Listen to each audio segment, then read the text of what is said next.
The Happiness Trap by Russ Harris and Stephen Hayes. Read by Joanne Clark. Published in 2008. This book could save you years of psychological struggle, yank you out of negative emotional patterns, and help propel you to much happier, more productive life. This recording is the production of Voice Versa Society for the purpose of research, study, and discussion. The views and opinions expressed in this book belong to the author and may not always reflect those of Voice Versa Society or its affiliates. Dedication. To my mother and father, for 4 decades of love, support, inspiration, and encouragement.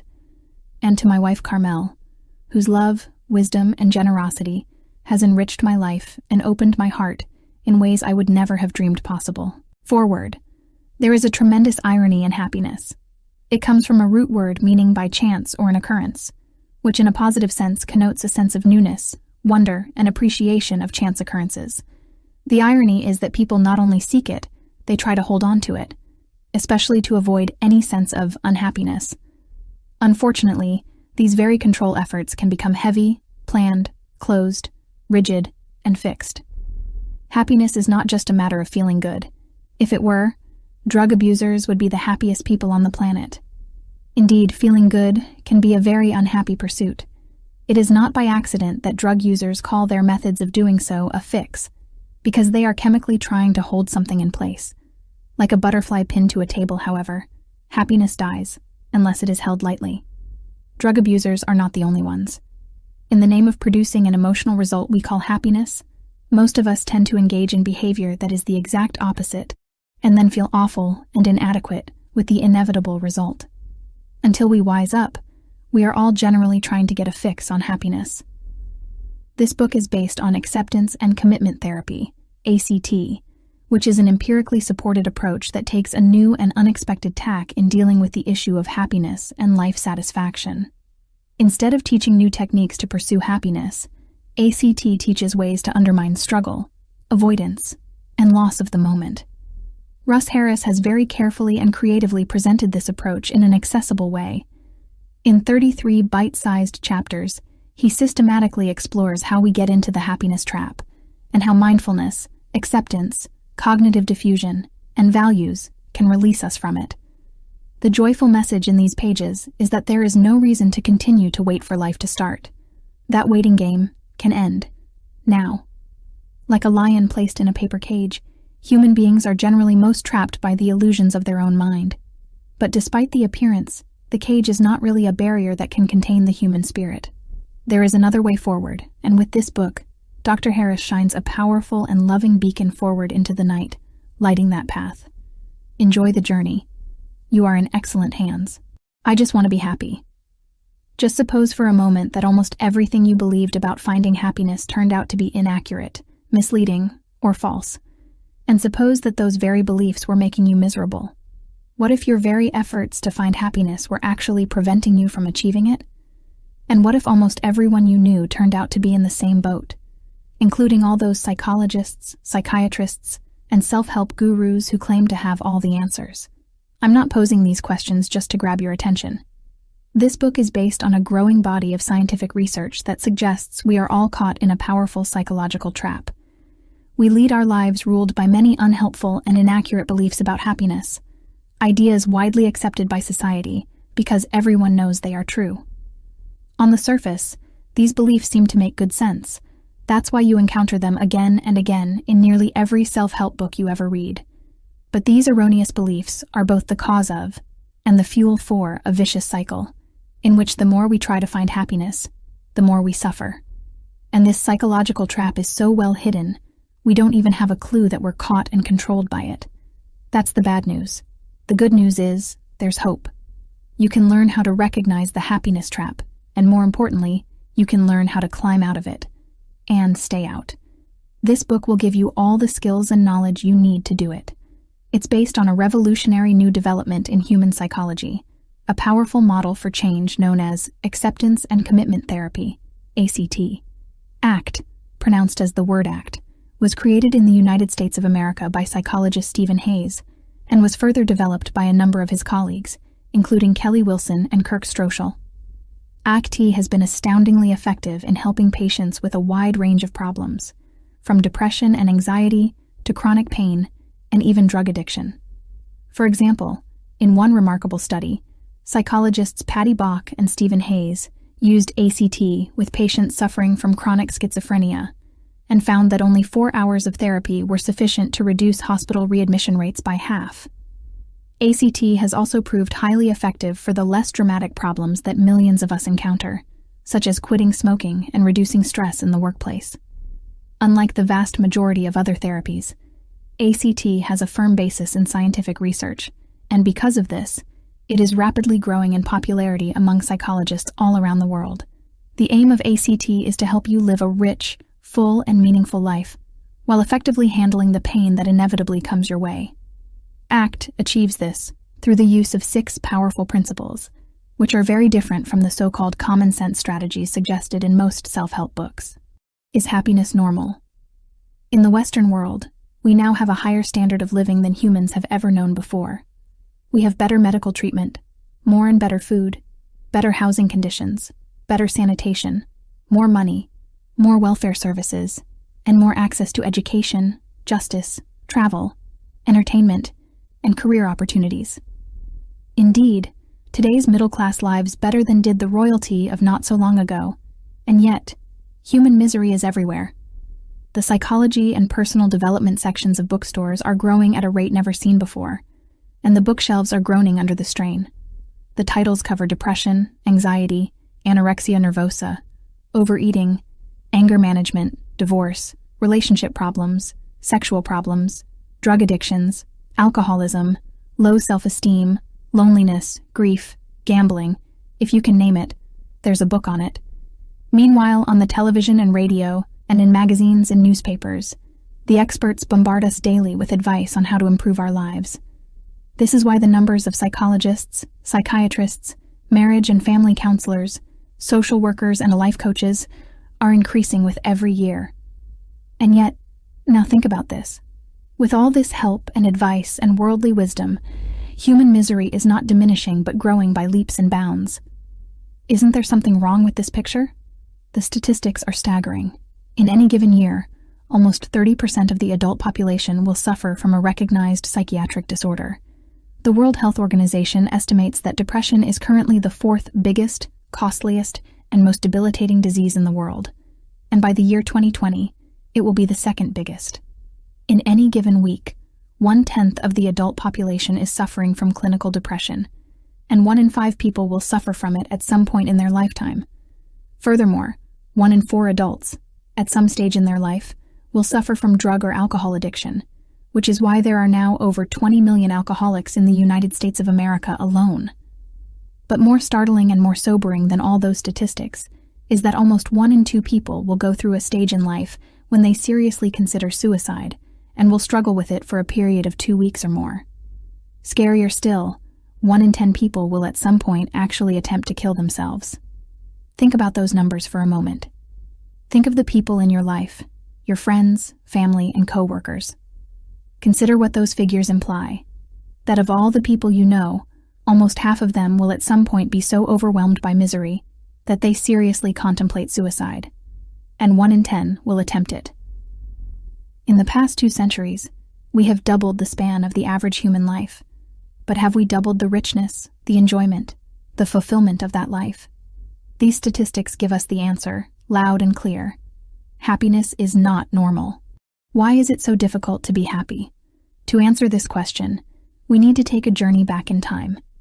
The modern human mind, with its amazing ability to analyze, plan, create, and communicate, has largely evolved over the last 100,000 years, since our species, Homo sapiens, first appeared on the planet. But our minds did not evolve to make us feel good, so we could tell great jokes, write sonnets, and say, "I love you." Our minds evolved to help us survive in a world fraught with danger. Imagine that you're an early human hunter-gatherer. What are your essential needs in order to survive and reproduce? There are 4 of them: food, water, shelter, and sex. But none of these things mean much if you're dead. So the number 1 priority of the primitive human mind was to look out for anything that might harm you and avoid it. In essence, the primitive mind was a don't-get-killed device, and it proved enormously useful. The better our ancestors became at anticipating and avoiding danger, the longer they lived and the more children they had. With each generation, the human mind became increasingly skilled at predicting and avoiding danger. And now, after 100,000 years of evolution, the modern mind is still constantly on the lookout for trouble. It assesses and judges almost everything we encounter. Is this good or bad, safe or dangerous, harmful or helpful? These days, though, it's not saber-toothed cats or 200-kilogram wolves that our mind warns us about. Instead, it's losing our job, being rejected, getting a speeding ticket, not being able to pay the bills, embarrassing ourselves in public, upsetting our loved ones, getting cancer, or any of 1,000,001 other common worries. As a result, we spend a lot of time worrying about things that, more often than not, never happen. Another essential for the survival of any early human is to belong to a group. If your clan boots you out, it won't be long before the wolves find you. So how does the mind protect you from rejection by the group? By comparing you with other members of the clan. Am I fitting in? Am I doing the right thing? Am I contributing enough? Am I as good as the others? Am I doing anything that might get me rejected? Sound familiar? Our modern-day minds are continually warning us of rejection and comparing us against the rest of society. No wonder we spend so much energy worrying whether people will like us. No wonder we're always looking for ways to improve ourselves or putting ourselves down because we don't measure up. 100,000 years ago, we had only the few members of our immediate clan to compare ourselves with. But these days, we can open any newspaper or magazine, switch on any television, tune into any radio, and instantly find a whole host of people who are smarter, richer, taller, slimmer, sexier, stronger, more powerful, more famous, more successful, or more admired than we are. What's the fastest way to make a teenage girl depressed? Show her a fashion magazine. When she compares herself to all those airbrushed, collagen-enhanced, digitally altered supermodels, she is guaranteed to feel inferior or downright unattractive. And the rest of us are not that different. Thanks to evolution, our minds are now so sophisticated they can even dream up a fantasy of the person we'd like to be, and then compare our real self to that impossible standard. What chance have we got? We will always end up feeling not good enough. Now, for any Stone Age person with ambition, the general rule for success is, the more, the better. The more sophisticated your weapons, and the more of them you have, the more food you can kill. The more plentiful your food stores, the better your chances are for living through times of scarcity. The more substantial your shelter, the safer you are from weather and wild animals. The more children you have, the better the chance that some of them will survive into adulthood. No surprise, then, that our modern mind continually looks for more. More money, more status, more love, more job satisfaction, a newer car, a younger-looking body, a younger-looking partner, a bigger house. And if we succeed, if we actually get more money or a newer car or a better job, then we're satisfied. For a while. But sooner or later, and usually sooner, we end up wanting more. Thus, evolution has shaped our minds so that we are almost inevitably destined to suffer psychologically, to compare, evaluate, and criticize ourselves, to focus on what we're lacking, to be dissatisfied with what we have, and to imagine all sorts of frightening scenarios, most of which will never happen. No wonder humans find it hard to be happy. What exactly is happiness? We all want it. We all crave it. We all strive for it. Even the Dalai Lama has said, the very purpose of life is to seek happiness. But what exactly is this elusive thing we are looking for? The word happiness has two very different meanings. Usually it refers to a feeling, a sense of pleasure, gladness, or gratification. We all enjoy happy feelings, so it's no surprise that we chase them. However, like all our other feelings, feelings of happiness don't last. No matter how hard we try to hold on to them, they slip away every time. And as we shall see, a life spent in pursuit of those feelings is, in the main, unsatisfying. In fact, the harder we pursue pleasurable feelings, the more we are likely to suffer from anxiety and depression. The other meaning of happiness is a rich, full, and meaningful life. When we take action on the things that truly matter deep in our hearts, when we move in directions that we consider valuable and worthy, when we clarify what we stand for in life and act accordingly, then our lives become rich and full and meaningful, and we experience a powerful sense of vitality. This is not some fleeting feeling. It is a profound sense of a life well lived. And although such a life will undoubtedly give us many pleasurable feelings, it will also give us uncomfortable ones, such as sadness, fear, and anger. This is only to be expected. If we live a full life, we will feel the full range of human emotions. In this book, as you've probably guessed by now, we are far more interested in the second meaning of happiness than in the first. Of course, happy feelings are quite pleasant, and we should certainly make the most of them when they present themselves. But if we try to have them all the time, we are doomed to failure. The reality is, life involves pain. There's no getting away from it. As human beings, we are all faced with the fact that sooner or later we will grow infirm, get sick and die. Sooner or later, we all will lose valued relationships through rejection, separation, or death. Sooner or later, we all will come face to face with a crisis, disappointment, and failure. This means that in one form or another, we are all going to experience painful thoughts and feelings. The good news is that, although we can't avoid such pain, we can learn to handle it much better, to make room for it, rise above it, and create a life worth living. This book will show you how to do so. There are 3 parts to this process. In part 1, you will learn how you create and get stuck in the happiness trap. This is an essential first step, so please don't skip it. You can't escape the trap if you don't know how it works. In part 2, rather than trying to avoid or eliminate painful thoughts and feelings, you will learn how to fundamentally transform your relationship with them. You will learn how to experience painful thoughts and feelings in a new way that will lessen their impact, drain away their power, and dramatically decrease their influence over your life. Finally, in part 3, instead of chasing happy thoughts and feelings, you will focus on creating a rich and meaningful life. This will give rise to a sense of vitality and fulfillment that is both deeply satisfying and long-lasting. The journey ahead. This book is like a trip through a foreign country. Much will seem strange and new. Other things will seem familiar, yet somehow subtly different. At times you may feel challenged or confronted, at other times excited or amused.